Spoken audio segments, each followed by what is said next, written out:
Innal hamdalillah nahmaduhu wa nasta'inuhu wa nastaghfiruhu wa natubu ilaih wa na'udzu billahi min shururi anfusina wa min sayyiati a'malina may yahdihillahu fala mudilla lahu wa may yudlil fala hadiyalah.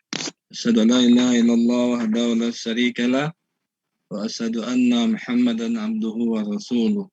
Allahumma shalli ala sayyidina Muhammad wa ala ali sayyidina Muhammad. Qala ta'ala fi kitabil karim.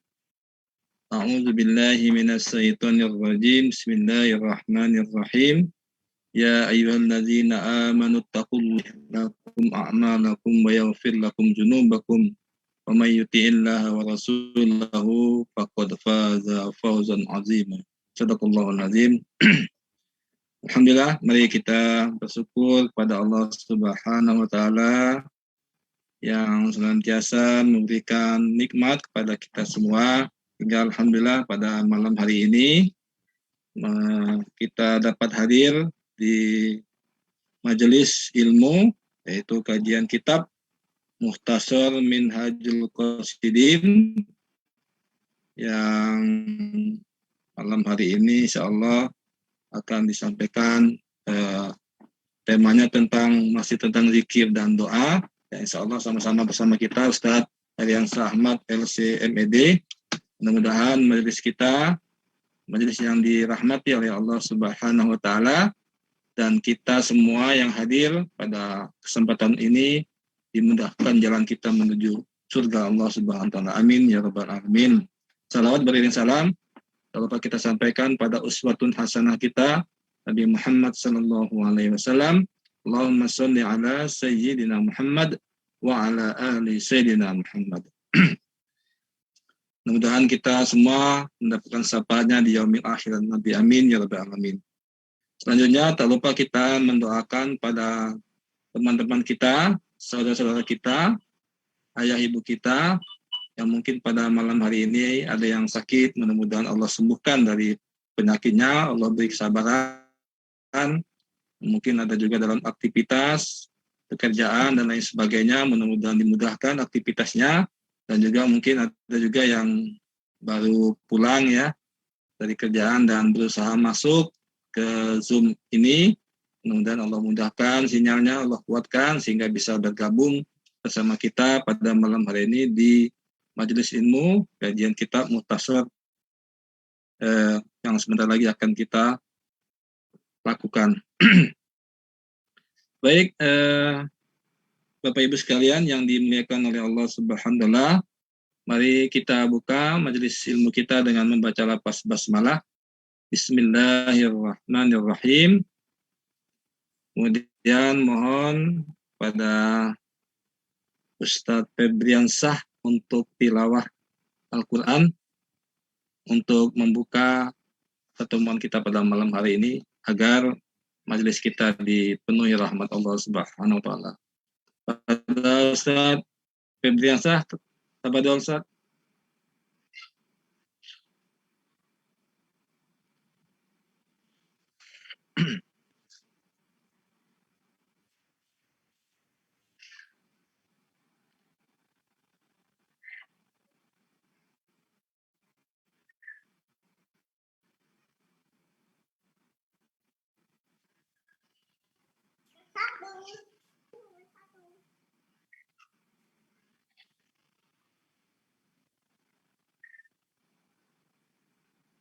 Silakan tilawah Ustaz Febriansyah.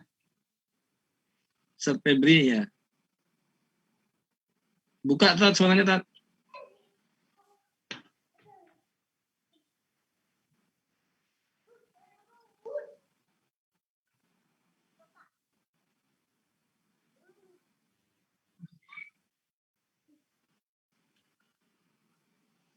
Baik. Oh ya. Selanjutnya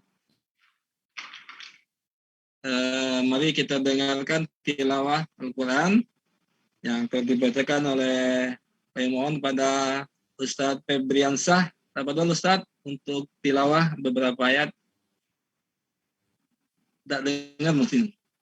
Tidak terdengar nampaknya. Baik, Ya, baik, mungkin Ustaz Febriansa sinyal Anda mungkin belum masuk ke sana. Mungkin kita mohon juga ya untuk tilawah ini pada Ustaz Ajizan. Agusti Ismail. Ustaz Agusti Ismail, dapat dulu Ustaz untuk tilawah membuka majelis kita pada malam hari ini. Iya ya, baik.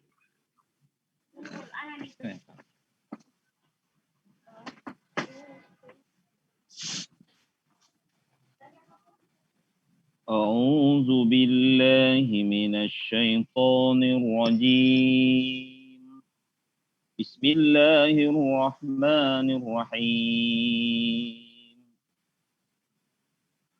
وإذ قلنا للملائكة اسجدوا لآدم فسجدوا إلا إبليس أبى فقلنا يا آدم إن هذا عدو لك ولزوجك فلا يخرجنكما من الجنة فتشقى إن لك ألا تجوع فيها ولا تعرى وأنك لا تظمأ فيها ولا تضحى فوسوس إليه الشيطان قال يا آدم هل أدلك على شجرة الخلد وملك لا يبلى فأكلا منها فبدت لهما سوآتهما وطفقا يخصفان عليهما من ورق الجنة وعصى آدم ربه فغوى ثم اجتباه ربه فتاب عليه وهدى قال اهبطا منها جميعا بعضكم لبعض عدو فإما يأتينكم مني هدى فمن اتبع هداي فلا يضل ولا يشقى ومن أعرض عن ذكري فإن له معيشة ضنكا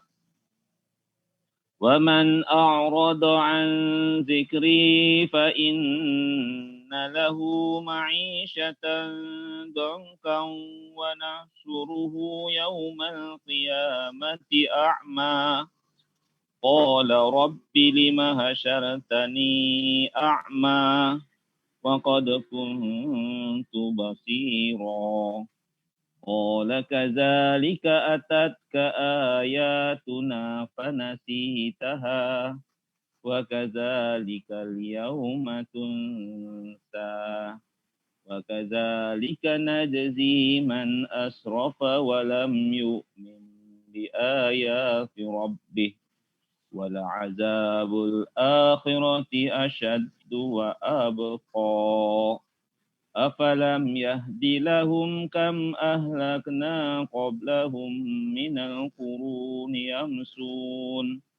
يمسون في مساكنهم إن في ذلك لآيات لأولي النهى صدق الله العظيم. Assalamualaikum warahmatullahi wabarakatuh.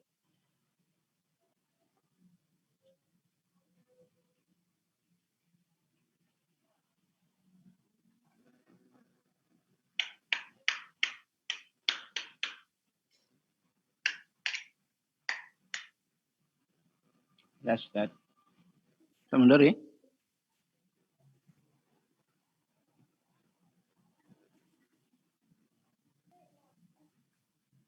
Hilang mungkin sinyal beliau, Ustaz. Iya. Anda langsung aja, Ustaz ya. Ya, tafadhol. Bismillahirrahmanirrahim. Assalamualaikum warahmatullahi wabarakatuh. Waalaikumsalam warahmatullahi wabarakatuh. Alhamdulillahilladzi khalaqal laila wan nahara khilfatan liman arada an yadhakkara aw arada syukura. Asyhadu an la ilaha illallah wahdahu la syarikalah wa asyhadu anna Muhammadan abduhu wa rasuluh. Allahumma la ilma lana illa ma 'allamtana wa 'allimna ma yanfa'una wa zidna ilma warzuqna fahmal anbiya wal mursalin wa ba'du. Yang saya hormati para pengurus DPW, ada Ustadz Iskandar, ada Ustadz Agus Topo, juga Ustadz yang lain yang tidak bisa saya sebutkan namanya satu persatu. Yang saya hormati para pengurus DPD yang berkesempatan hadir pada hari ini, ada Ustadz Budi, ada Ustadz Hizbullah selaku Ketua DPD, Ustadz Ihsan Jack dan para Ustadz dan Ustazah yang lainnya, serta rekan-rekan sekalian yang saya banggakan. Alhamdulillah segala puji bagi Allah Subhanahu wa Ta'ala atas segala nikmatnya pada kita semua. Yang seringkali kita merasa bahwa nikmat yang Allah berikan kepada kita sangat kurang. Padahal kata para ulama, bukan nikmatnya yang kurang, tapi syukur kita yang kurang. Karena ketika kita kurang bersyukur pada Allah Subhanahu wa Ta'ala, Allah tidak akan tambah nikmatnya. Karena Allah Subhanahu wa Ta'ala melalui lisan Rasulnya menyebutkan, man lam yashkuril qalil lan yashkuril katsir.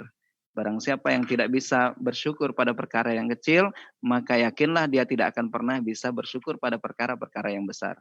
Jadi pesan ulama, jika Anda ingin kehidupan Anda lebih baik lagi, perbanyaklah kesyukuran.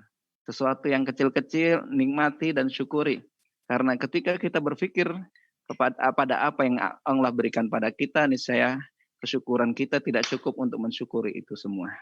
Hingga Nabi Sulaiman alaihissalam satu hari pengen mensyukuri nikmat yang Allah berikan pada dia, dan ia pengen mensyukuri sampai seujung-ujungnya, sampai sekecil-kecilnya ia ingin bersyukur pada Allah Subhanahu wa Ta'ala.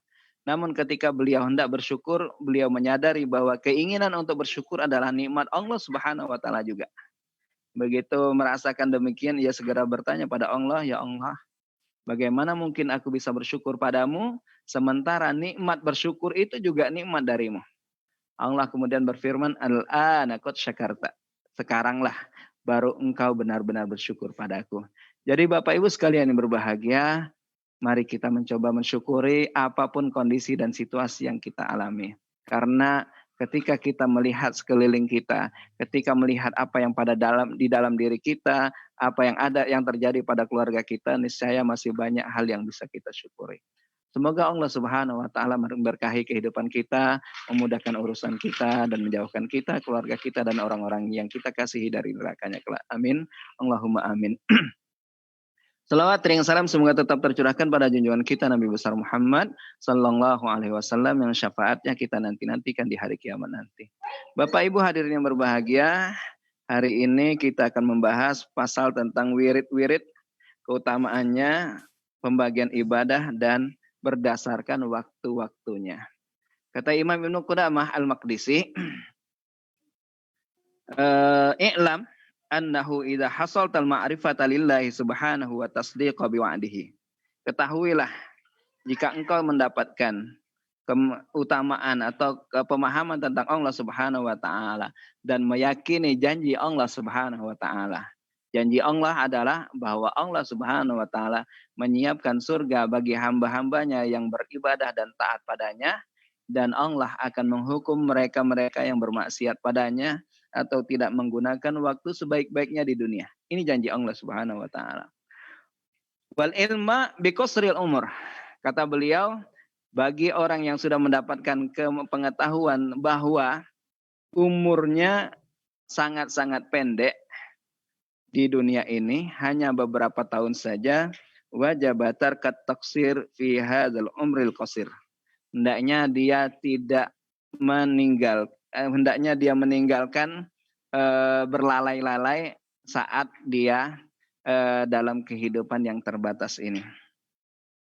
Wan nafsu mata waqafat ala fannin wahid hasala laha malalun. Jika seseorang itu melakukan amal ibadahnya dengan satu cara saja, maka ia akan merasakan kebosanan.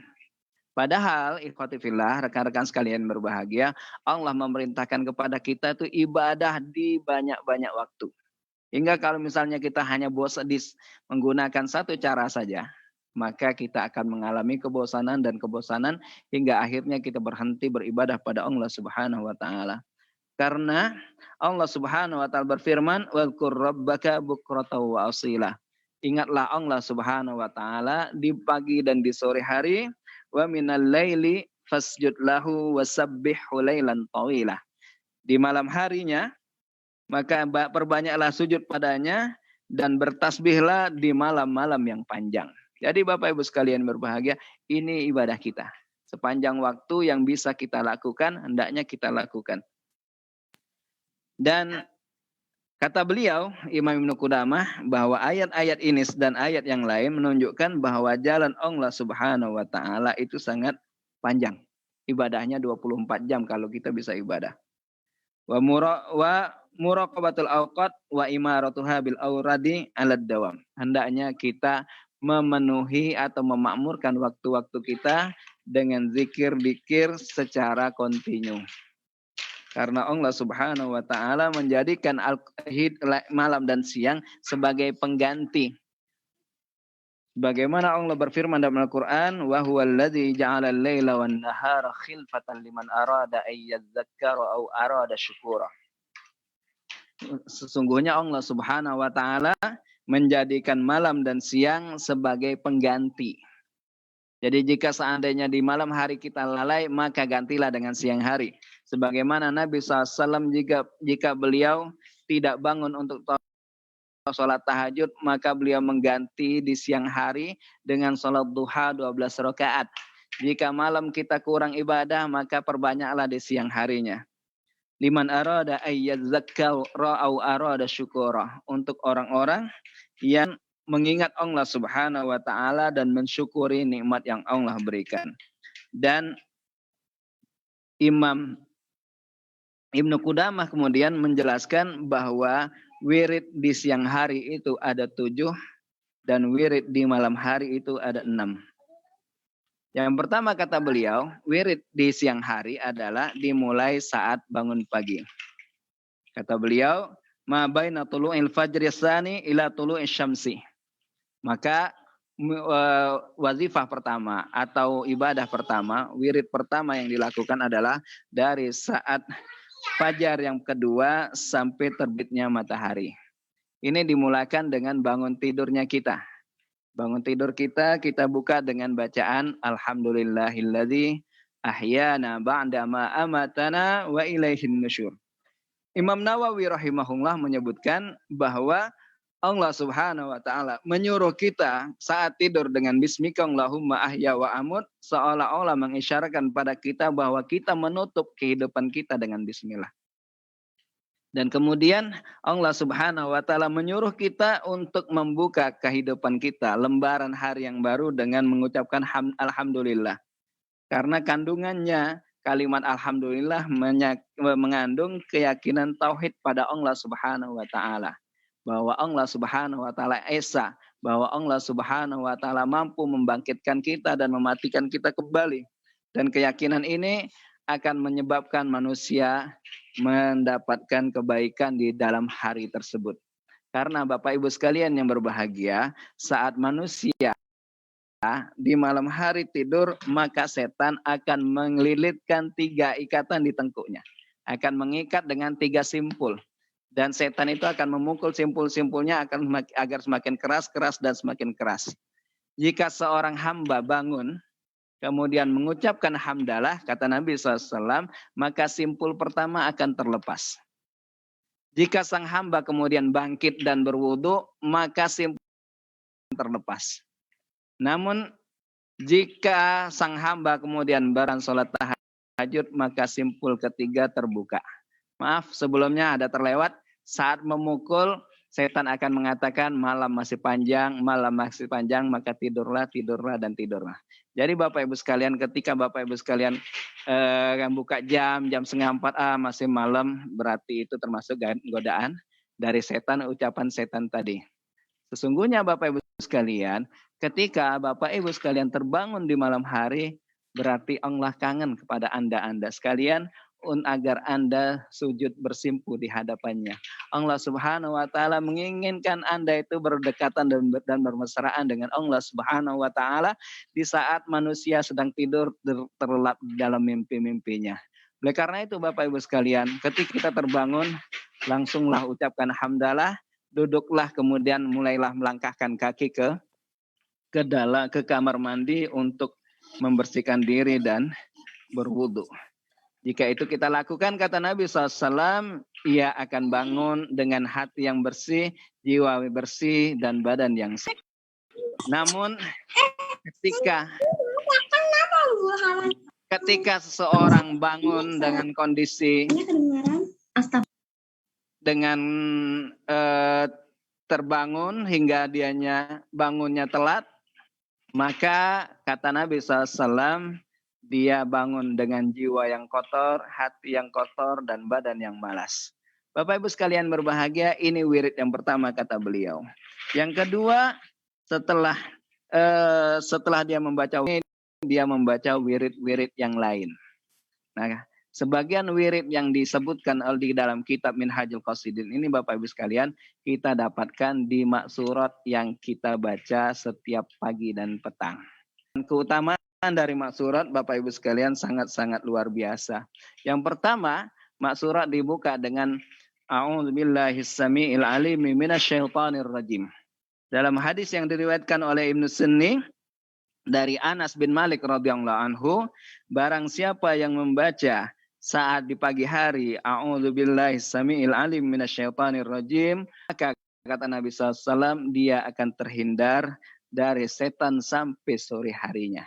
Ini baru a'udzubillah. Kemudian bismillahirrahmanirrahim. Nabi SAW menyebutkan barang siapa yang membaca bismillah, amalan yang tidak dimulakan dengan bismillah, maka amalan itu tersia-siakan atau amalannya, pahalanya tidak banyak.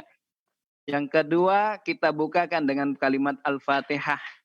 Nabi SAW dalam hadisnya menyebutkan bahwa tidak ada ayat yang diturunkan di Taurat, di Injil pun di Al-Quran sendiri yang menyerupai Al-Fatihah, yang lebih utama dari Al-Fatihah. Hingga para ulama di dalam Al-Quran disebutkan bahwa Al-Fatihah Ummul Kitab. Kenapa dinamakan Ummul Kitab Bapak Ibu sekalian? Karena memang Fatihah itu mencakup semua isi dari Al-Quran. Jadi ringkasan Al-Quran yang 30 juz itu ada di dalam Al-Fatihah. Dan Imam Ibnu Qayyim Al-Jauziyah dalam kitabul Fawaidul Fawaid menyebutkan bahwa begitu luar biasa tafsir dari surat Al-Fatihah. Kata beliau di surat Al-Fatihah, faedah yang pertama bahwa manusia punya kemampuan berpikir dan beramal. Yang berpikir kita temukan di 5 ayat dalam surat Al-Fatihah. Yang pertama, mengetahui penciptanya. Yang kedua, mengetahui nama dan sifatnya. Yang ketiga, dengan membaca Al-Fatihah, kita mengetahui jalan menuju Allah Subhanahu wa Ta'ala. Yang keempat, Bapak Ibu sekalian, kita mengetahui rintangan-rintangan akan kita temui saat kita berjalan menuju Allah Subhanahu wa Ta'ala. Dan yang terakhir kata beliau, seorang hamba saat membaca Al-Fatihah dengan sebaik-baiknya mengetahui siapa dirinya dan aib dari dirinya. Hingga Bapak Ibu sekalian, wajarlah kalau kemudian Allah Subhanahu wa Ta'ala melalui lisan nabinya memberitahu kita bahwa ada dialog antara hamba dengan Allah saat sholat, saat kita membaca Al-Fatihah. Ketika kita buka dengan Alhamdulillahirabbil alamin, Allah menjawab, hamadani abdi, hambaku sedang memujiku. Ketika sang hamba membaca Ar-Rahmanir Rahim, Allah akan asna alaihim abdi. Asna alayya abdi. Hambaku sedang memuliakanku, memuji dan mengagungkanku. Ketika sang hamba membaca Maliki Yaumiddin, Allah menjawab majjadani abdi. Hambaku sedang memuji dan memuliakanku. Bapak Ibu hadirin yang berbahagia, ketika sang hamba menyebut iyyaka na'budu wa iyyaka nasta'in, Allah berfirman, hadza baini wa baina abdi. Ini adalah janjiku pada hambaku. Ada yang menyebutkan ini pemisah antara aku dengan hambaku. Karena setelah ayat ini adalah permintaan sang hamba, sebelum ayat ini adalah milik Allah Subhanahu wa taala. Dan Allah lanjutkan, wali abdi masa'al, hambaku akan mendapat apa yang diminta. Jadi Bapak Ibu sekalian, ketika kita baca Fatihah, rasakan, nikmati bahwa Allah akan menjawab bacaan kita. Alangkah luar biasanya Allah Subhanahu wa taala, Bapak Ibu sekalian, setiap hamba dijawab.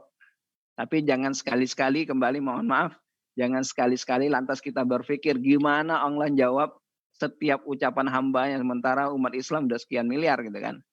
Karena itu sudah di luar kemampuan kita.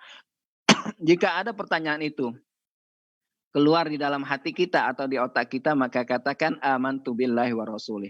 Katakan aku beriman pada Allah dan Rasulnya. Karena Bapak Ibu sekalian, ketika kita berlanjut-lanjut dengan pertanyaan-pertanyaan itu, maka akan ada kesyirikan yang masuk di dalam hati kita.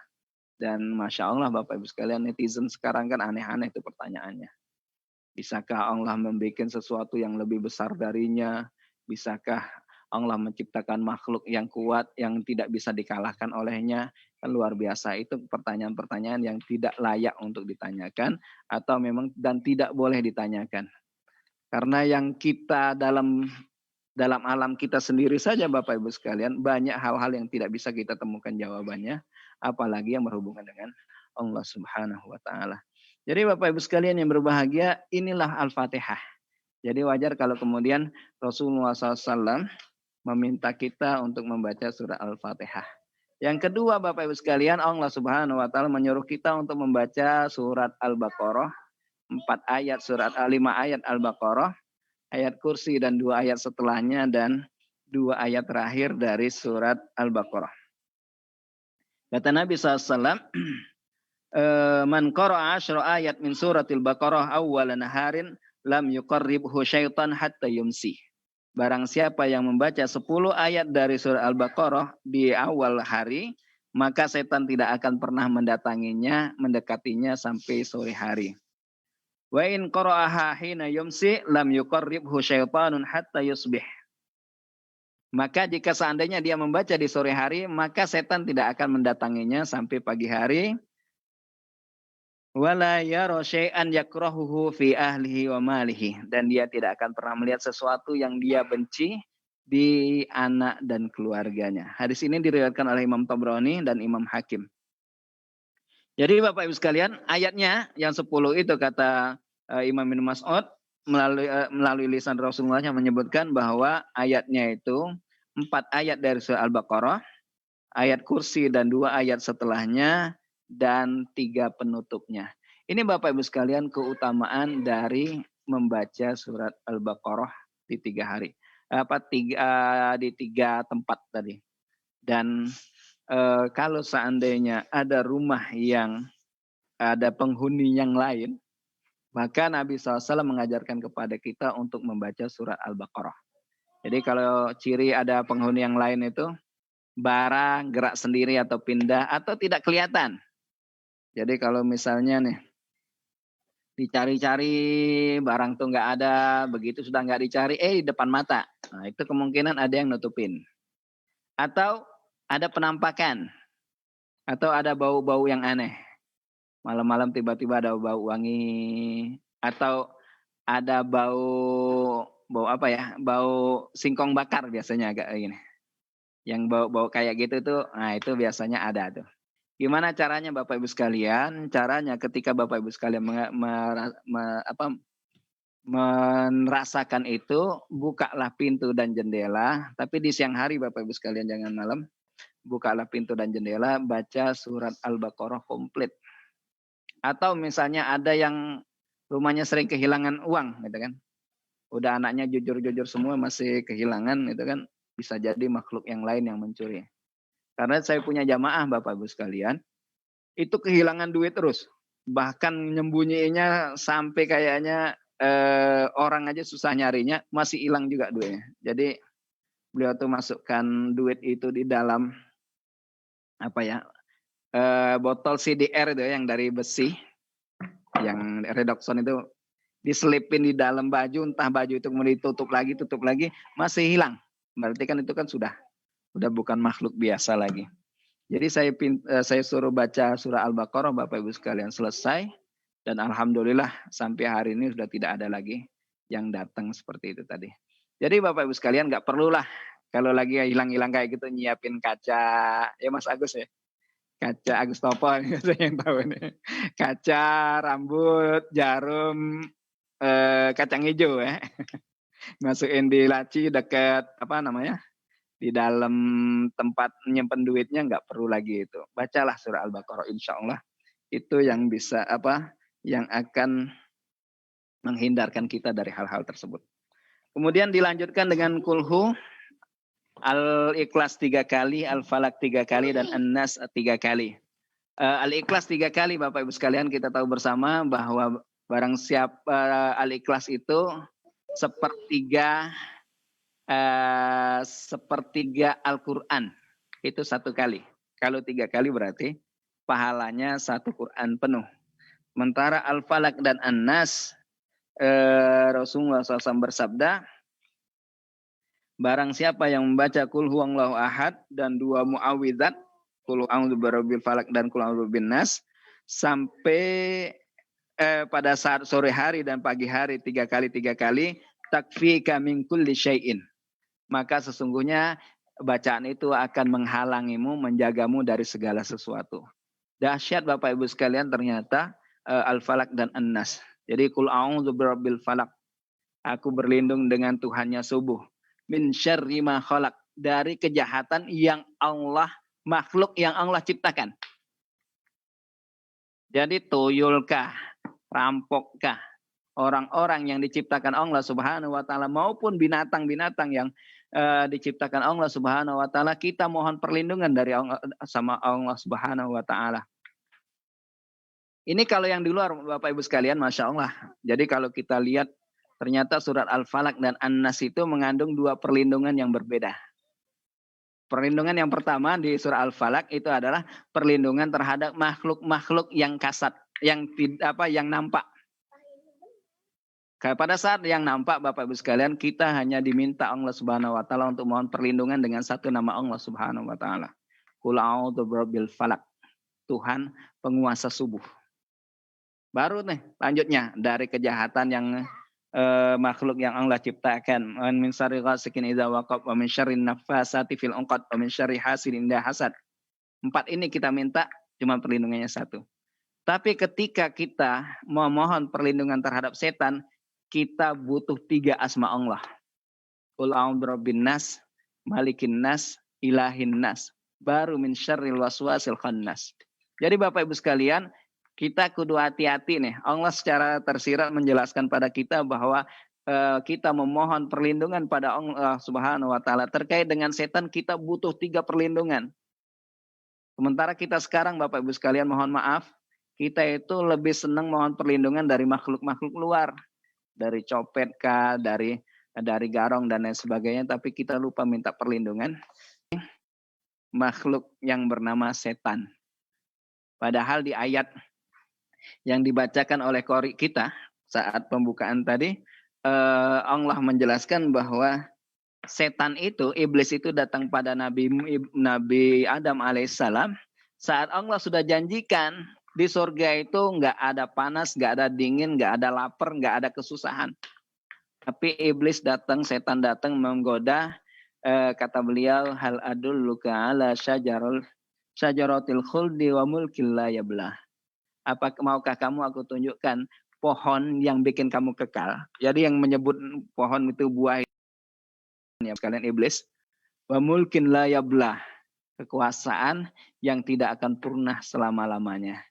Nah, para ulama menyebutkan kenapa kok Nabi Adam alaihissalam digoda oleh setan di saat di surga hingga akhirnya dia tercampak ke dunia, karena tujuannya agar kita anak Adam itu kudu hati-hati, waspada banget. Sekali bernabi Adam yang seorang nabi yang didik oleh Allah Subhanahu wa taala masih kepleset. Apalagi kita manusia biasa yang wahyu juga dapat juga enggak, ibadah juga jauh gitu kan.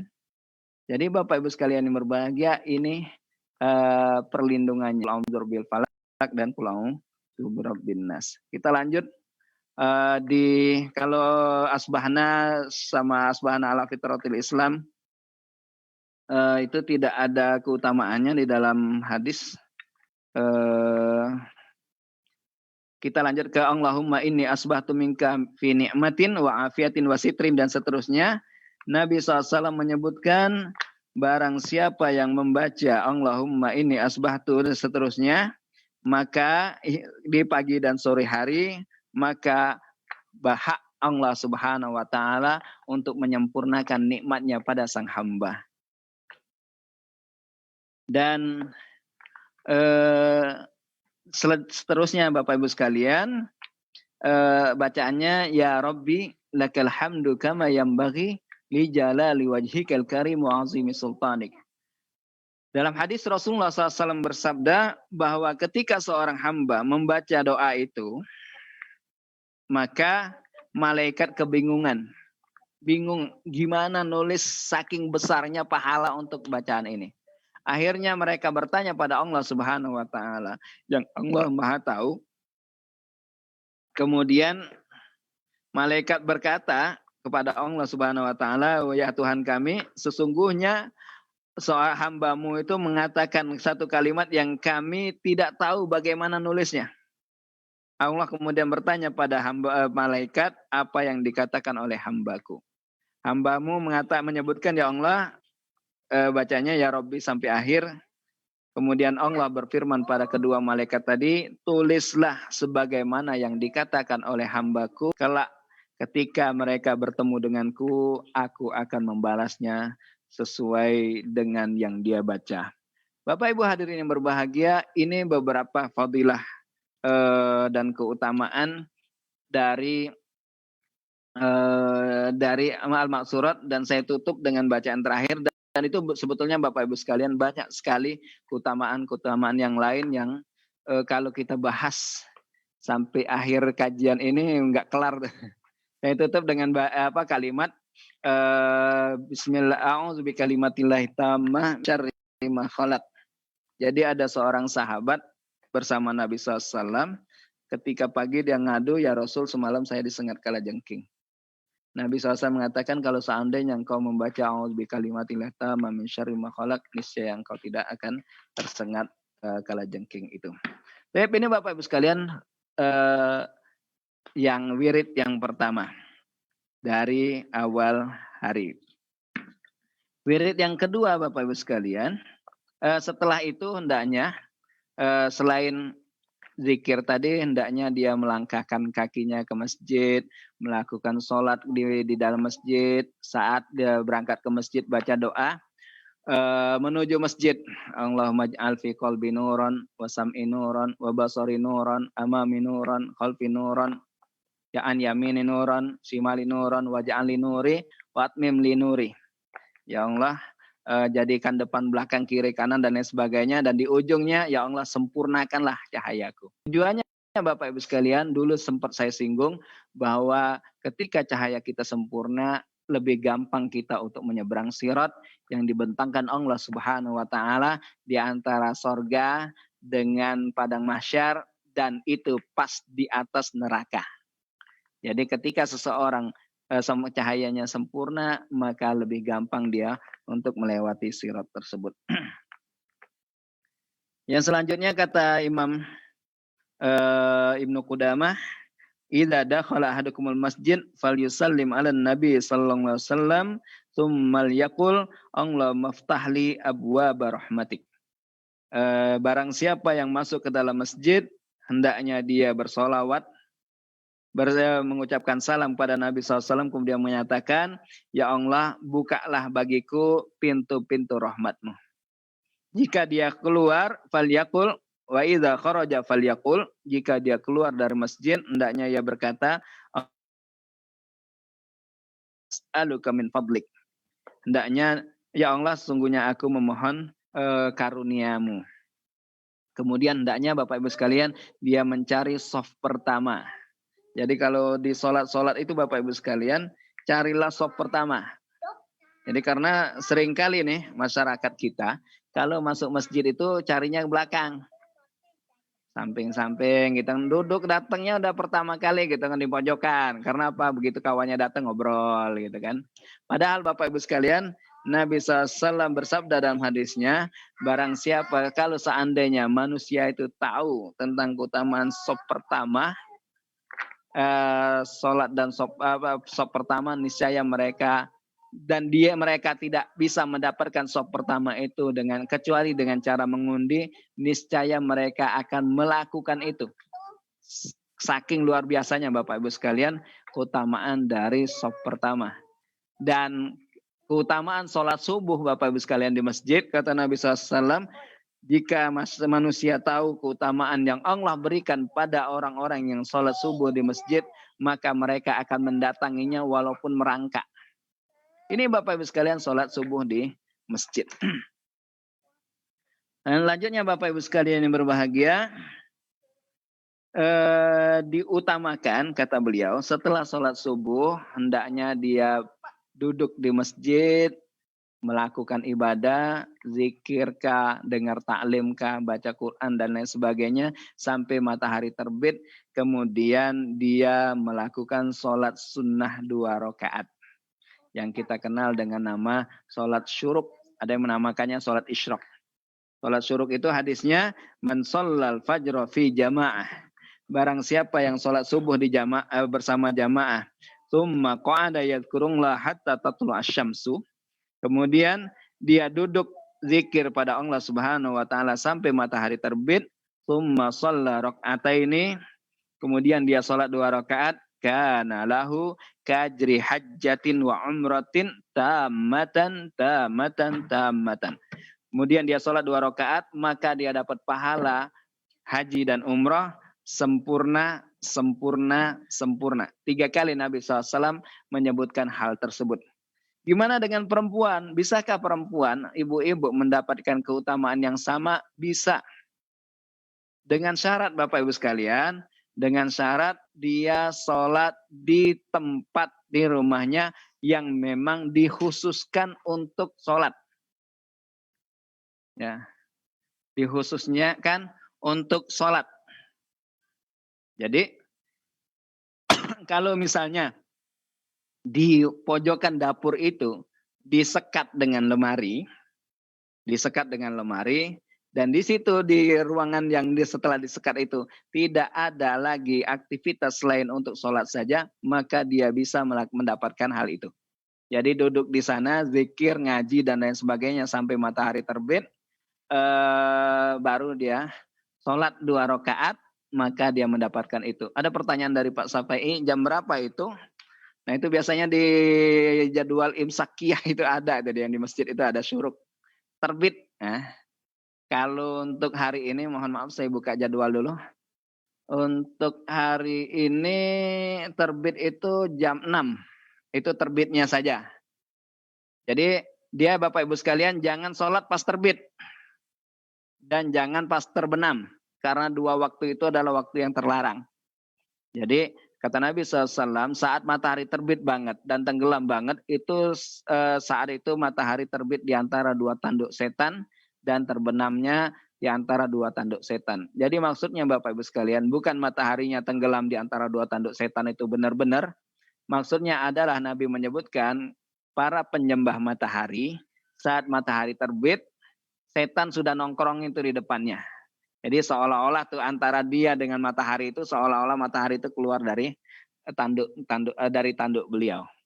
Nah, kalau misalnya jam 6 Bapak Ibu sekalian, maka tambahlah 10 menit atau 15 menit barulah kita sholat. Untuk hari ini berarti ini waktu Palembang, mohon maaf, bukan waktu Jambi. Karena saya sekarang lagi di Palembang, mohon maaf Bapak Ibu sekalian. Jadi kalau di Jambi mungkin lewat 17 atau 18 menit barulah sholat 2 rakaatnya. Tip wazifahnya atau aktivitas saat waktu tersebut itu ada 4. Yang pertama berdoa, yang kedua berzikir, yang ketiga membaca Al-Quran, dan yang keempat berfikir. Jadi fikirnya itu berfikir tentang tadabbur ayat bisa, berfikir tentang penciptaan Allah Subhanahu wa taala bisa. Jadi Bapak Ibu sekalian 4 aktivitas inilah yang dilakukan di saat duduk sampai matahari terbit.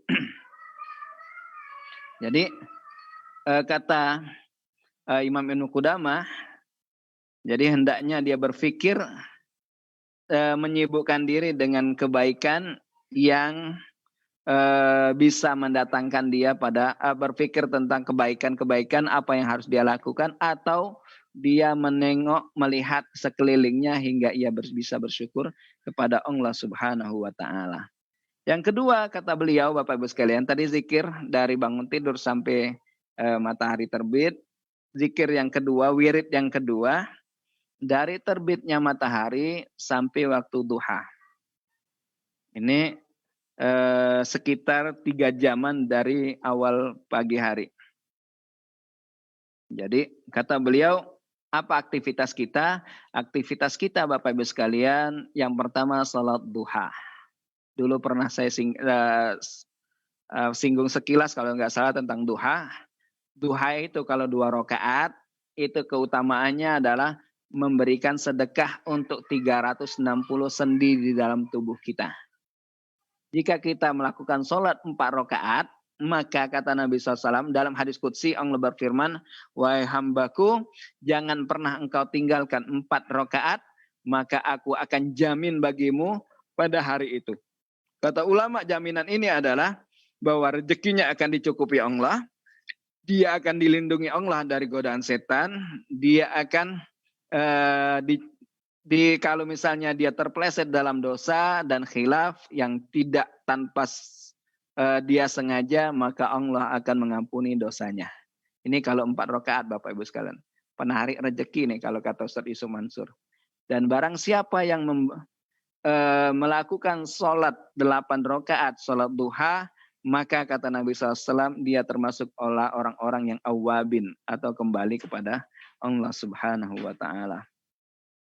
Yang kedua Bapak Ibu sekalian, aktivitas dalam wirid yang kedua ini adalah dia melakukan aktivitas yang berhubungan dengan orang-orang sekitarnya. Menjenguk orang sakit, mengantar jenazah, menghadiri majelis ilmu dan lain sebagainya. Kalaupun seandainya dia tidak bisa melakukan itu, maka hendaknya dia menyibukkan diri dengan membaca Al-Quran atau zikir. Nah, kalau seandainya yang bagi para PNS, para guru yang tidak bisa melakukan ini, maka gantilah dengan waktu yang lain. Wirid yang ketiga Bapak Ibu sekalian, dari waktu duha sampai matahari, sampai masuk waktu zuhur, yang kita lakukan adalah mulailah beraktivitas untuk mencari rezeki. Yang ke kantor-kantor, yang ke pasar-pasar, dan carilah, sertakan Allah saat kita mencari rezeki. Jika seorang pedagang, maka berdaganglah dengan baik. Karena Bapak Ibu sekalian, di pasar itu Nabi SAW menyebutkan bahwa setan itu sudah menancapkan benderanya di tengah pasar. Jadi kata Nabi, jangan jadi orang yang pertama keluar masuk pasar dan jangan jadi orang yang terakhir masuk pasar.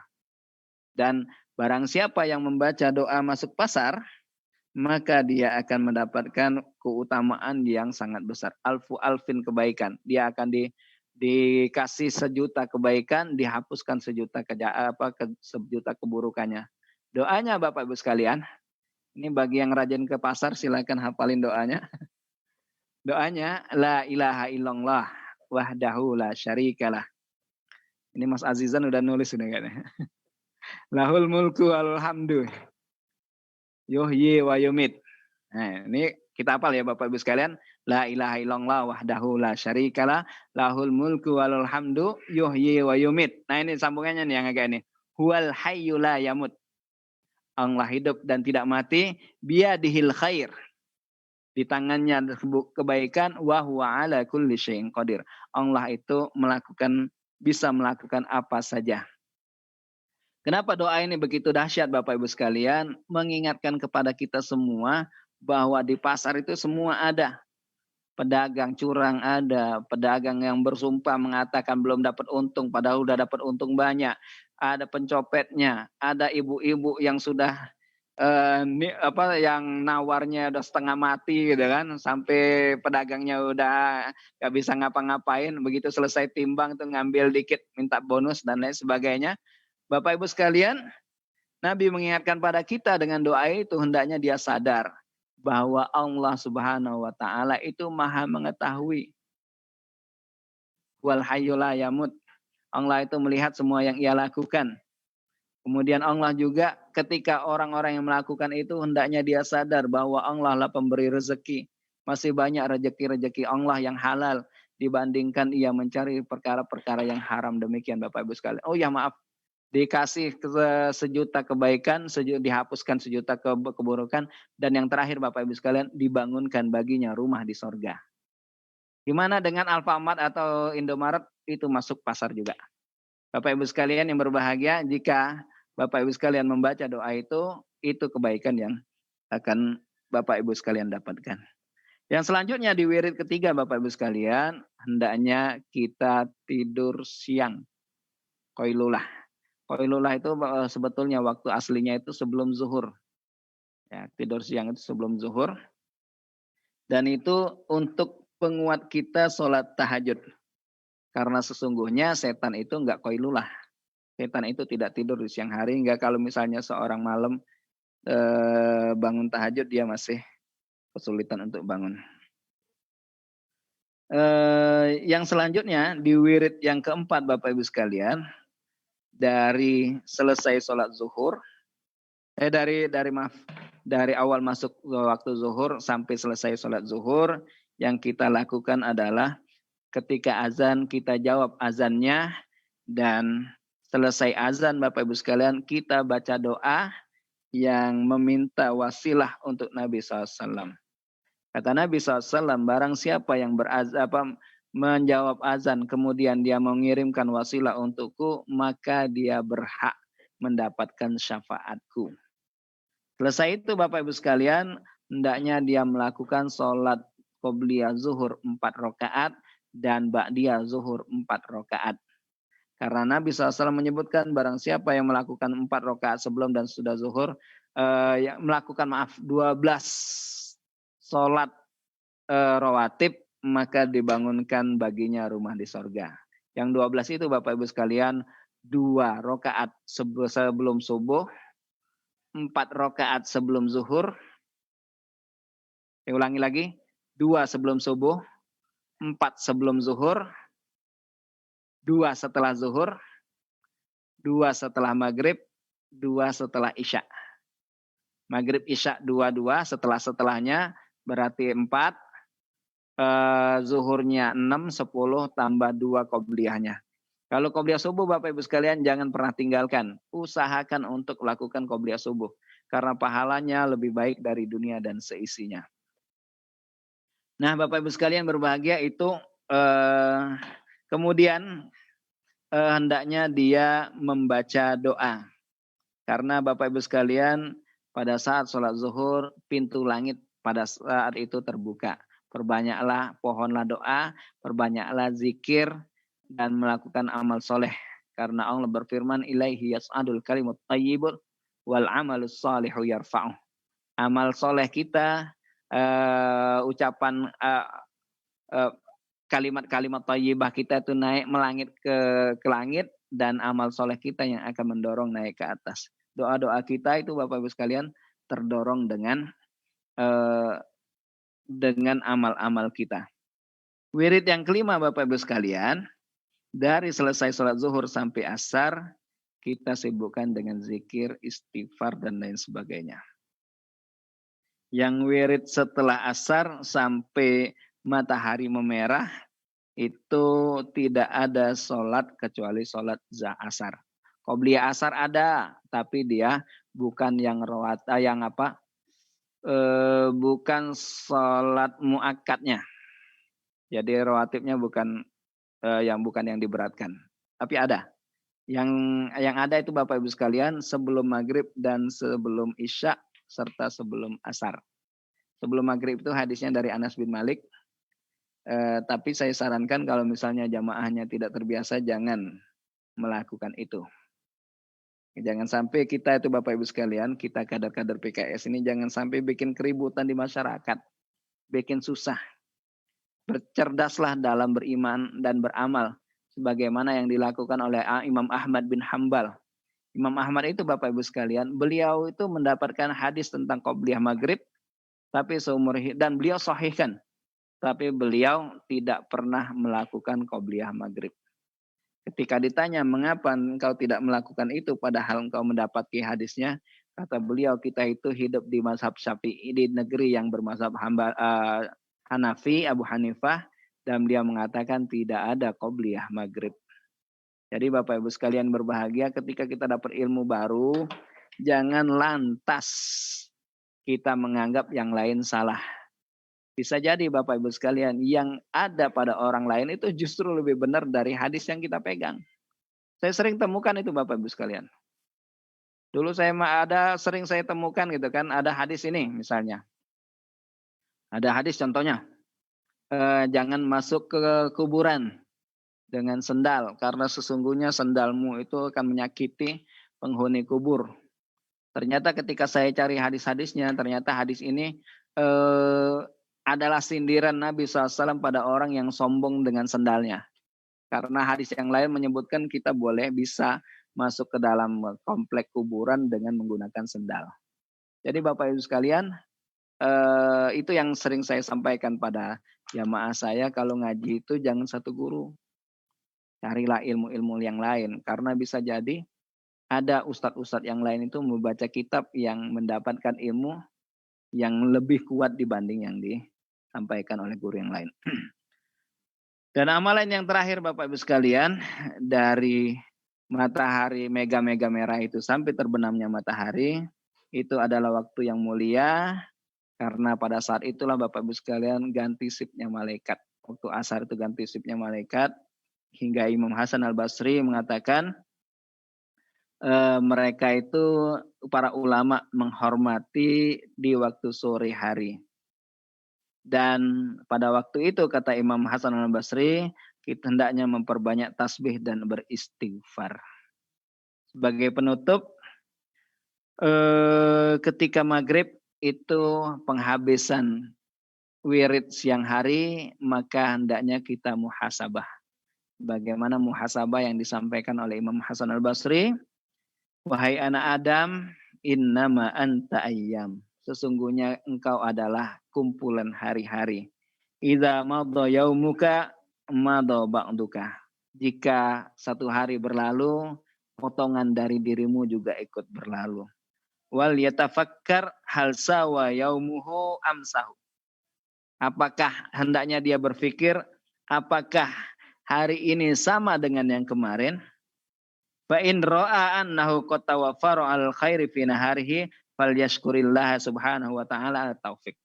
Jika ia mendapatkan bahwa hari itu dia lebih baik dari kemarin, maka hendaknya ia bersyukur pada Allah. Fa in takunil ukhra, jika sebaliknya, falyatub wal ya'zam ala talaqi ma sabaqa min at-tafriti fil lail. Jika seandainya dia tidak seperti yang diharapkan, maka hendaknya ia bertobat dan hendaknya mengejar yang tertinggal, yang tersia-siakan di malam harinya. Fa innal hasanat yudhibnas sayyi'at. Karena kebaikan itu akan menghapuskan keburukan. Wal yashkurillahi ta'ala ala sihhati jismihi. Hendaklah dia bersyukur pada Allah Subhanahu wa taala dengan sehatnya badannya. Wa baqa'a baqiyatan an min umrihi. Dan sisa-sisa umurnya falyakun fiha istidrakut taksir. Hendaknya dia mengejar kekurangan-kekurangan dirinya. Dan inilah Bapak Ibu sekalian yang berbahagia, kata beliau di penghujung menyebutkan orang-orang terdahulu mereka hendaknya bersedekah, hendak mereka melakukan sedekah dan berijtihad, berusaha dengan sungguh-sungguh pada waktu-waktu yang tersisa. Wallahu a'lam bishawab. Bapak Ibu sekalian, ini yang bisa saya sampaikan. Semoga Allah meridhai kita semua, dan saya kembalikan waktu ke Ustadz Mundori. Silakan Ustadz Mundori.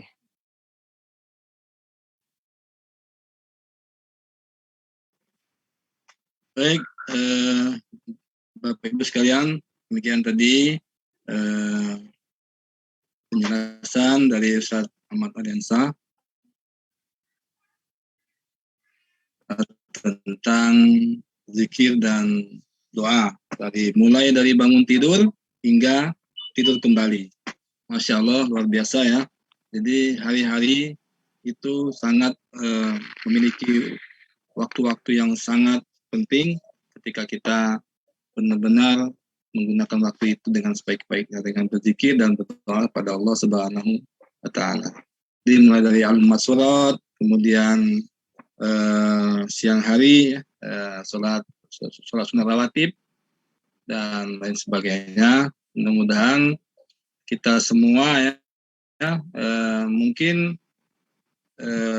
sepertinya bisa dilaksanakan ketika memang waktu kita pahami untuk bisa menggunakan, terutama di hari-hari libur ya, apalagi di bulan puasa. Baik, Bapak Ibu sekalian yang dimuliakan oleh Allah Subhanahu wa Ta'ala, ini sudah kita ada tanya jawab, ada waktu 25 menit sampai jam 9.30 tanya jawabnya. Nah, mungkin untuk supaya banyak yang bisa bertanya, tafadhol saja dipersilakan untuk bertanya melalui kolom chatting saja, karena bisa lebih ini ya, bisa lebih banyak yang bertanya dan bisa lebih cepat dijawab oleh Ustaz Ahmad Aryansa. Baik, Bapak Ibu sekalian, Ustaz ada yang bertanya Ustaz, sudah Ustaz di kolom chatting Ustaz. Anda bacakan yang pertama dari Toifah. Dari Ibu Toifah, zikir petang dibaca menjelang tidur, apakah fadilahnya masih dapat seperti dibaca pada waktu petang? Nah, Ustaz, yang pertama dari Ibu Toifah. Yang kedua, Riana. Assalamualaikum. Sholat duha waktunya sampai pukul berapa Ustaz? Nah, sholat duha. Oke. Anda langsung jawab Ustaz? Nah, kemudian yang ketiga, langsung aja Ustaz, ya, biar lebih cepat. Cepat Ustaz. Baik, bismillahirrahmanirrahim. Untuk Taifah, maaf, saya ini laki perempuan, saya nggak tahu, mohon maaf. Fadilahnya sama. Jika dibaca sebelum tidur, fadilahnya tetap sama. Karena malam sore itu sudah dari waktu habis asar sampai di malam hari. Itu sama insya Allah. Yang kedua, sholat duha itu waktunya kapan? Sampai setengah jam menjelang zuhur. Bahkan ulama menyebutkan yang waktu-waktu menjelang itulah yang paling utama. Jadi yang namanya sholat awabin itu, yang 8 rakaat itu dilakukan menjelang zuhur. Karena memang waktu-waktu itu orang-orang lagi sibuk beraktivitas ya. Ini yang kedua. Yang ketiga, bolehkah Islam menjadikan hakim? Boleh. Yang tidak boleh itu hakim itu ini jadi pemimpin. Jadi bahasa Arab tuh hakim juga bisa dimaknai dengan hakim juga, pemimpin dimaknai hakim. Namun ulama selisih pendapat, yang dimaksud hakim atau pemimpin itu pemimpin seperti apa? Apakah dia yang pemimpin utamanya presiden, ataukah pemimpin-pemimpin yang di bawah-bawahnya? Contoh misalnya kepala desa atau bupati, karena itu kan adapun hanya sekedar kepala kantor itu boleh. Jadi kembali ke semula, mohon maaf, untuk hakim boleh ya, di pengadilan agama boleh. Yang selanjutnya, apakah kita sholat witir, azan langsung ke masjid, masjid sudah qomat, apakah di qobliyah kita terhitung sebagai qobliyah subuh? Enggak. Ya, tidak. Beda Bapak Ibu sekalian. Qobliyah dengan witir beda, karena waktunya juga beda. Kalau witir kan sebelum azan subuh, kalau qobliyah itu kan setelah azan subuh. Apakah wanita dari Bu Gustinawati, apakah boleh baca maksurat saat halangan? Boleh. boleh. Ini apa namanya? Untuk yang kedua, boleh membaca maksurat bagi orang-orang yang para wanita yang berhalangan.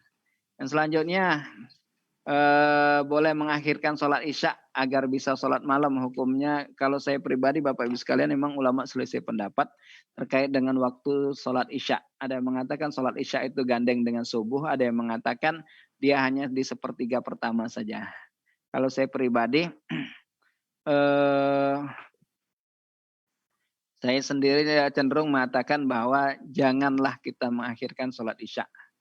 Kenapa demikian Bapak Ibu sekalian? Kalau Bapak-Bapak udah jelas Bapak Ibu sekalian, maaf, untuk sholat isya itu hadisnya, kalau Bapak-Bapak sholatnya di masjid, hadisnya barang siapa yang sholat isya berjamaah, maka seolah-olah dia sholat separuh malam. Dan barang siapa yang sholat subuh berjamaah, maka seolah-olah dia mendapatkan pahala sholat subuh semalam suntuk. Jadi kalau laki-laki itu sholat subuh, sholat isya, sholatnya itu di masjid. Kalau ada laki-laki yang soleh, yang rajin, itu sholatnya, tapi sholatnya di rumah, itu lelaki solehah, bukan soleh. Karena hanya perempuan ya, yang sholatnya di rumah. Di Ummu Emir, bolehkah minum ini? Kalau itu karena kepepet minum air, ngambil air minum di dapur, kalau kira-kira tidak penting-penting banget, nggak boleh. Cuman kalau misalnya kok kerasa banget gitu kan pas ngaji kita tersedak atau kering, ngambil air kemudian balik lagi ke situ boleh. Dari Umi, bolehkah wanita haid murojaah hafalan yang sudah dihafal? Boleh, sebagaimana yang dulu pernah kita bahas, bahwa ulama itu sebetulnya yang jadi permasalahan mereka adalah bolehkah megang Qur'annya. Megang Qur'annya. Karena ketika Nabi SAW bersama Aisyah pergi haji, pada saat itu Aisyah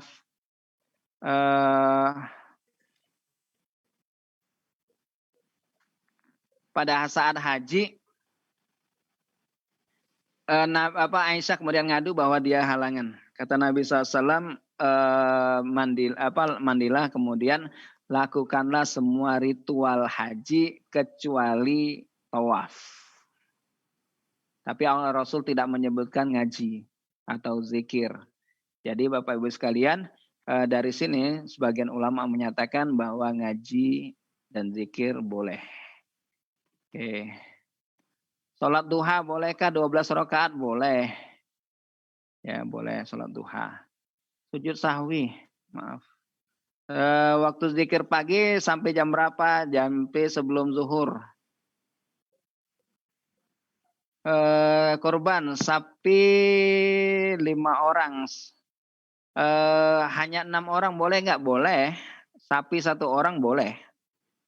Apalagi cuma 6 orang ya. Boleh. Asal ini cuman kan sayang juga sih. Sayang. Saat kurban kalau misalnya 7 gimana kan untuk menyiasatin yang ketujuhnya biar itu boleh juga menambahkan akikoh Bapak Ibu sekalian. Jadi menurut mazhab Syafi'i yang kaulnya yang kuat itu akikoh itu boleh pakai sapi dan sapi itu dijadikan 7. Jadi kalau misalnya ada 6 kurang 1, yang satunya tambahin akikoh boleh. Jadi kalau misalnya tadi balik ke semula, boleh kan 6 orang? Boleh. 1 orang pun juga boleh. Pertanyaan dari Bu Erma, mohon maaf agak tertinggal Ibu karena tertutup dengan pertanyaan yang lain. Surat Al-Ikhlas itu keutamaannya, pahalanya setara dengan sepertiga baca Al-Quran. Jadi kalau kita baca Al-Fatihah, baca kulhu 3 kali itu kita dapat pahala setara dengan khatam Quran. Tapi jangan kemudian Ustaz kalau gitu saya nggak usah ngaji lah, saya baca kulhu aja masing-masing itu saya baca kulhu 3 kali nggak usah baca Quran, salah juga. Karena Bapak Ibu sekalian semakin kita banyak baca Al-Quran maka tubuh kita akan semakin sehat. Bagaimana? Dulu pernah saya bahas kalau nggak salah bahwa ketika kita baca Al-Quran itu otak kita itu Bapak Ibu sekalian, jadi di otak kita ini ada 3 gelombang. Yang pertama gelombang alfa, yang kedua beta, yang ketiga gamma. Alfa itu Bapak Ibu sekalian saat kita ngomong biasa sekarang nih. Ini alfa. Beta itu saat anak tidur, setengah tidur. Setengah tidur itulah yang dulu pernah saya sampaikan, yang mau hipnoterapi, saat itulah dimasukkan terapinya. Tapi pakai bahasa yang pendek dan kalimat aktif. Nak, jangan malas. Itu yang kedengarannya malas. Jadi, nak, yang rajin ya nak. Nak, yang rajin diulangi 3-4 kali. Tapi kadang kalau anaknya belum tidur banget, biasanya suka ngomong, mama berisik mah, nggak bisa tidur nih adek. Gitu. Nah itu dilakukan Bapak Ibu sekalian selama sebulan. Kalau sudah sebulan, insya Allah tuh hasilnya akan beda. Itu diganti dengan kalimat-kalimat yang baru. Itu gelombang beta. Adapun gamma, itu fungsinya untuk memperbaiki otak. Itu yang pertama pada saat kita tidur nyenyak. Itu awal otak kita mengeluarkan gelombang gamma. Dan yang kedua Bapak Ibu sekalian, saat kita membaca Al-Quran. Itu makanya Bapak Ibu sekalian ketika kita baca Al-Quran, banyak yang kita dapatkan. Ini yang pertama. Yang kedua,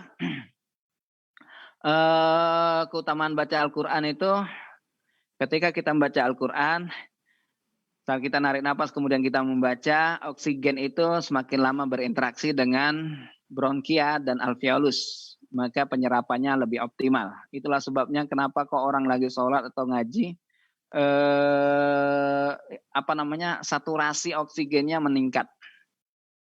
Yang ketiga Bapak Ibu sekalian, ini terkait dengan kajian dari Masaru Emoto, bahwa air itu akan merespon apa yang kita baca. Dan kata beliau di penutup kajiannya, air yang terbaik adalah air Zam-Zam. Karena posisi sumur Zam-Zam itu berada di bawah Masjidil Haram, yang orang-orang itu tawaf, sa'i, baca Quran, dan lain sebagainya. Itu diserap energinya oleh air. Dan Bapak Ibu sekalian, kita tahu bersama bahwa 70%-an tubuh kita itu terdiri dari air. Jadi kalau baca Al-Quran, suaranya agak diperkeras. Hingga agar darah kita juga menyerap energi dari bacaan Quran kita. Baik. Pertanyaan dari Bu Margi terkait dengan ngerukyah. Hadisnya Nabi SAW keluar dari rumah, sebelum masuk rumahnya beliau mengatakan ada 70.000 orang masuk surga tanpa hisab. Kemudian beliau masuk rumah, para sahabat kemudian bertanya-tanya, ada yang mengatakan mereka para nabi dan lain sebagainya. Kemudian Nabi SAW keluar dan mengatakan bahwa orang yang 70.000 adalah humul ladzina la yurqun, mereka tidak meruqyah, wala yartaqun, tidak minta diruqyah, wala yatatayyarun, tidak tatayur. Tatayur itu tahayul kalau bahasa kita. Ada burung datang, ada kupu-kupu masuk rumah, ada tamu, bibir gerak-gerak, kalau bawah bakal berantem, tergigit lidah bakal makan enak, mata bawah berkedut bakal nangis. Nah itu namanya tatayur. Jadi orangnya tidak tatayur. Ada hadis lain tuh tidak menggunakan kai. Kai itu pakai besi panas di untuk pengobatan. Tapi hadis yang saya dapat itu enggak pakai kai. Yang ini wala yatatayyarun wa ala rabbihim yatawakkalun. Dan kepada Allah lah mereka bertawakal. Ada sebagian ulama Bapak Ibu sekalian menyebutkan bahwa amalan 3 di awal itu harus diikat dengan kalimat yang terakhir, wa ala rabbihim yatawakkalun. Mereka hanya kepada Allah lah bertawakal. Jadi ada beberapa orang yang ketika mereka melakukan minta ruqyah atau meruqyah atau nyari pengobatan, bahasa sekarang datang ke dokter atau lain sebagainya, mereka tidak mendahulukan tawakalnya. Mereka seringkali mendahulukan syiriknya, yaitu syirik kecil. Obatlah yang nyembuhin, dokternya yang nyembuhin, bukan Allah, tawakalnya pada Allah. Jadi sebagian ulama menyebutkan orang-orang yang beruqyah atau yang diruqyah ketika mereka tawakal pada Allah Subhanahu wa taala yang menjadikan bacaannya itu hanya sekedar sarana dan menyandarkan semuanya pada Allah, masih ada harapan untuk mendapatkan kesempatan masuk surga tanpa hisab. Dan satu di antara 70.000 itu adalah Ukasyah ibnu Muhsin. Ya, Ukasyah ibnu Muhsin. Ya, beliau berdiri dan mengatakan, ya Rasul, doakan aku. Kata Nabi SAW, engkau engkau termasuk bagian dari itu. Yang kemudian sahabat satu lagi berdiri dan mengatakan, doakan aku juga. Nabi mengatakan, sabakoka Ukasyah. Ukasyah sudah mendahuluimu. Jatahnya cuma satu. Pertanyaan berikutnya, banyak Ustadz mendori alhamdulillah hari ini. Ya Ustaz. Akikoh anak laki-laki satu kambing dulu apa yang lain? Jadi Bapak Ibu sekalian, untuk akikoh ini ulama selisih pendapat. Pendapat pertama itu adalah pendapatnya Imam Syafi'i. Mereka mengatakan bahwa akikoh itu 2 kambing laki-laki, 1 kambing perempuan. Namun pendapat Maliki menyebutkan bahwa laki-laki dan perempuan sama saja 1 ekor kambing. Karena tidak ada beda antara laki-laki dengan perempuan. Dan itu kemudian disandarkan dari hadis bahwa Nabi SAW menyembelihkan akikoh untuk Hasan dan Husain masing-masing 1 ekor kambing. Jadi kalau sebagian ulama kemudian menyimpulkan kalau punya duit lebih, akikohnya 2. Cuman kalau nggak punya duit, yang rezekinya ngepas ya 1 saja cukup. Bisa untuk anak laki-laki. Dan kalaupun seandainya nggak bisa ya kalau misalnya mau nambah 1 lagi ya bagus. Kalau boleh yang undang-undang kita gitu kan Ustaz Mendori. Untuk ini ya. Bolehlah kita ceramah bolehlah insyaallah.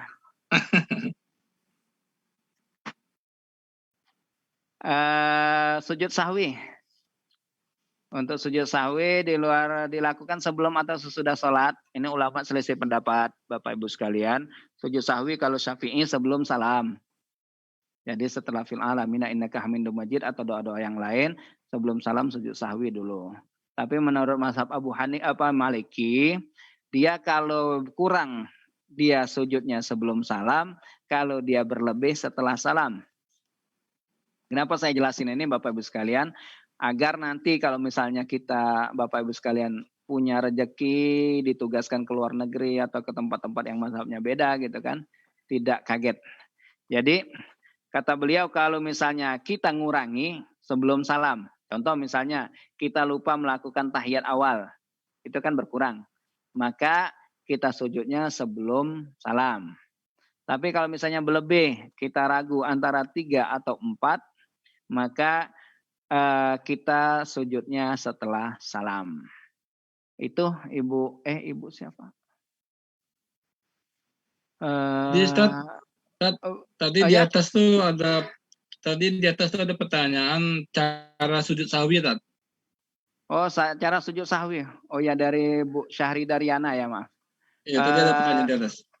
Sujud sahwi itu yang pertama caranya tadi, yang kedua Bapak Ibu sekalian, jadi sebenarnya agak panjang juga yang jelas sujud sahwi ini. Jadi sujud sahwi itu dilakukan yang pertama saat kita kelupaan. Yang kedua, saat kita ragu, 3 atau 4. Jadi kelupaan itu tahiyat awal Bapak Ibu sekalian. Atau kalau Syafi'i itu doa kunut. Itu diganti dengan sujud sahwi. Jadi kalau kelupaan 2 hal ini, maka diganti dengan sujud sahwi.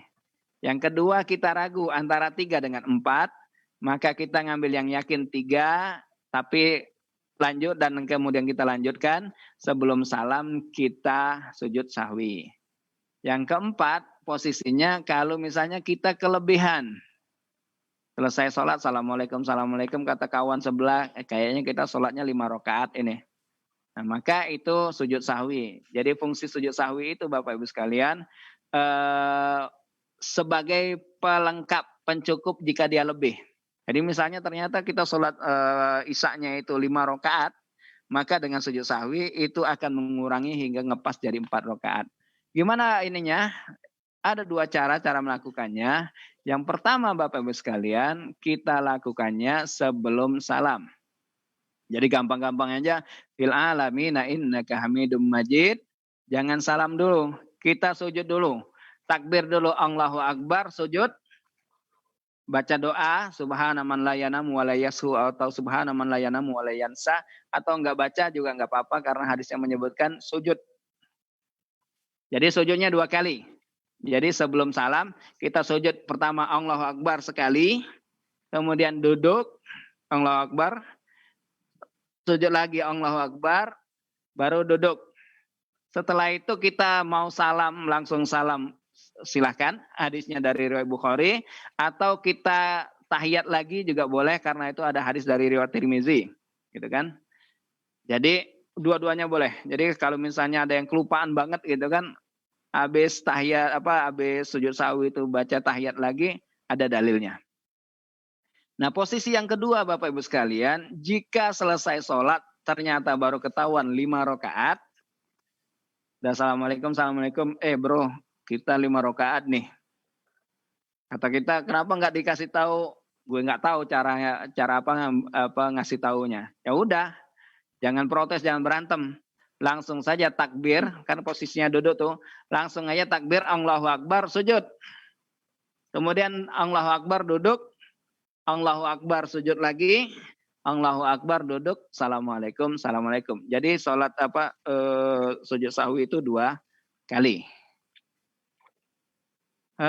Yang selanjutnya untuk adab majelis, gimana kalau keluar dari Zoom sebelum kajian ya, kita husnuzon, baik-baik sangka, mungkin sinyalnya yang bermasalah ya Bu Erma ya. Nisfu Sya'ban, minuman Ya, baca surat Yasin di masjid sengaja ngumpulkan, boleh diminum, kebiasaan itu, tapi jangan diyakini bahwa itu mendatangkan manfaat atau menghilangkan mudarat. Ya. Menghilangkan syahadat, menghilangkan. Jadi kan ada sebagian orang nih, barang siapa yang minum ini maka dia bakal dapat ini, itu syirik. Ya, jadi Bapak Ibu sekalian, kita yakinlah begitu kita minum insya Allah airnya ada berkah. Apa berkahnya? Wallahu alam. Karena itu tadi kajian Masaru Emoto, air yang dibacakan sesuatu atau diucapkan sesuatu dia akan menghasilkan molekul yang baik. Beda dengan sebaliknya, jika air itu disumpahi maka dia molekulnya akan hancur. Makanya Bapak Ibu sekalian, kalau naruh galon jangan deket TV. Karena ketika TV-nya itu nyetelin lagu-lagu apalagi yang yang hard, yang musik cadas atau lain sebagainya, maka airnya molekulnya akan rusak dan itu akan berakibat buruk pada tubuh. Pertanyaan terakhir, rukun syahadat, mohon maaf, itu satu materi. Jadi mohon maaf ya Bu ya. Ibu apa Bapak yang tadi? Bu Maya, mohon maaf untuk rukun syahadat tidak bisa saya jelaskan. Jadi kalau misalnya Ibu ikut UPA, apa kepanjangan UPA tuh? Unit pembinaan anggota. Jadi kita Bapak Ibu sekalian di PKS itu kita juga ada namanya unit pembinaan anggota. Jadi kalau misalnya Bapak Ibu sekalian ada yang tidak belum ikut, silakan hubungin DPC-nya masing-masing. Insya Allah di situ di antara materinya adalah syarat dan rukun syahadat. Wallahu a'lam bishawab. Itu Ustaz Mundori, saya kembalikan lagi ke antum. Ya. Baik, Bapak Ibu sekalian, alhamdulillah sudah habis sesi tanya jawab kita, bahwa sudah semua dijawab oleh Ustadz, terutama untuk tentang zikir dan doa ya, yang tadi sudah sama-sama kita dengarkan bersama-sama. Baik, Bapak Ibu sekalian, waktu sudah habis jam 21.30, sudah habis kajian kita, dan insya Allah kajian ini akan senantiasa rutin setiap Rabu malam Kamis Maka alhamdulillah malam hari ini pesertanya 116-an ya tadi ya. Nah, yang tadi keluar sebelum ditutup itu kita berbaik sangka, mungkin sinyalnya sebagaimana saya tadi kehilangan sinyal, sempat hilang dan langsung diambil oleh Ustaz Ardiansa. Ya, maklum ya. Baik, Bapak Ibu sekalian, sebelum ditutup mungkin ada informasi dari DPD PKS Kota Jambi, karena acara ini acara DPD PKS Kota Jambi dan memang yang terpedul Ustadz Isbullah, jika ada informasi atau ada untuk anggota dan masyarakat semuanya. Ustadz Isbullah.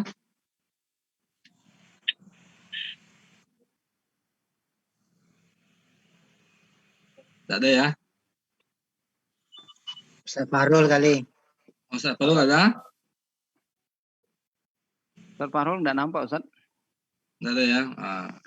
Ada Ustaz Fahrul. Oh gitu. Ada. Silakan Ustaz Fahrul. Ada informasi Ustaz? Kalau di kota informasinya adalah vaksinasi. Maka yang belum vaksin silakan divaksin. Ya, karena semua warga mulai umur 12 tahun sampai tahun di atasnya itu diinstruksikan untuk vaksin supaya bisa lebih ringan ya ketika kena COVID. Ada ya? Informasi vaksin itu di Damkar ada, di Masjid Agung ada, dan di semua polsek ya, di semua polsek yang ada di Kota Jambi dan Puskesmas. Nah, tempat sudah banyak, tinggal vaksinnya. Baik, mungkin Ustadz Ardiansa karena mungkin belum ada informasi dari DPD Kota Jambi. Baik, kita tutup dulu kajian resmi kita pada malam hari ini. Mudah-mudahan kita bisa melaksanakan, mengamalkan apa yang disampaikan tadi, zikir